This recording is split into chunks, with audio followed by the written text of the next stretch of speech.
Good morning, or as it's now officially rebranded, Season 6, Episode 11 of Humanity, What Could Possibly Go Wrong?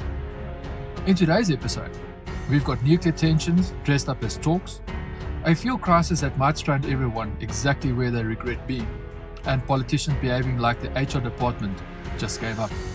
So grab your coffee while it's still affordable, ethically sourced, and not being traded on the black market, and let's dive into the slow-motion car crash we insist on calling the news.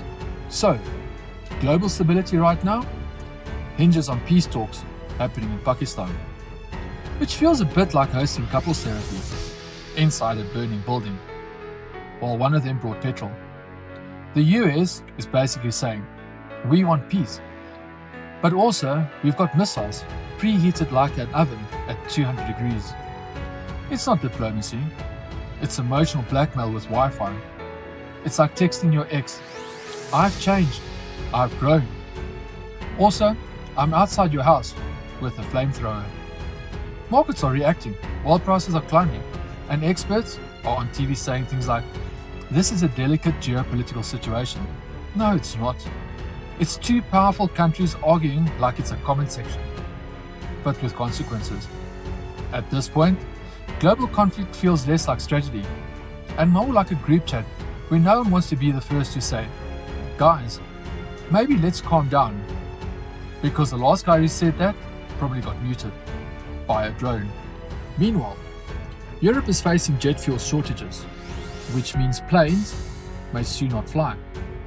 And suddenly, the one thing humanity took for granted, escaping, is no longer an option. You're stuck with your job, your landlord, your decisions. This isn't a fuel crisis. This is a forced self-reflection crisis.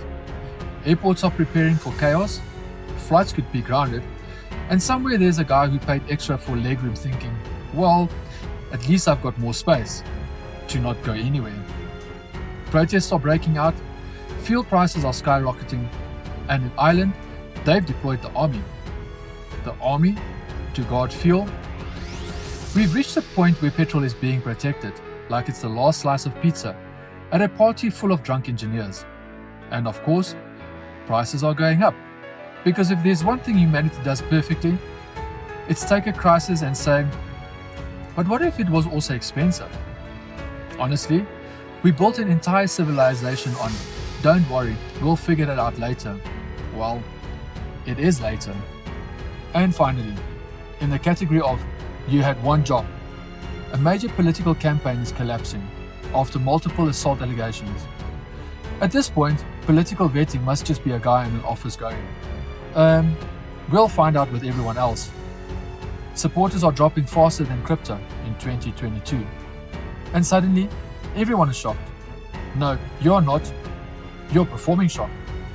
Real shock would be discovering a politician with no scandals, a healthy relationship who recycles, and who knows how to attach a PDF. That's not politics, that's science fiction. Right, so let's recap. Potential war, energy shortages, political scandals. The three horsemen of the apocalypse: conflict, collapse, and creepy DMs. And somehow, we're still expected to show up to work like, hey team, quick update, the world is unraveling. But did you finish that spreadsheet? Even the apocalypse has deliverables now.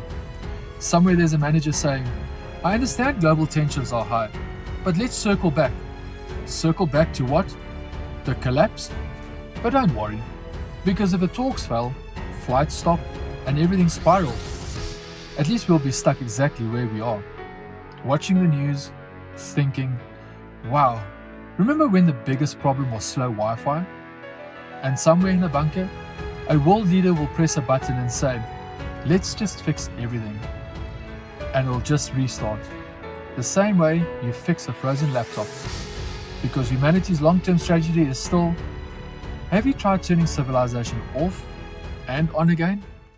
If you like our content, hit the like, subscribe, and notification bell for daily updates.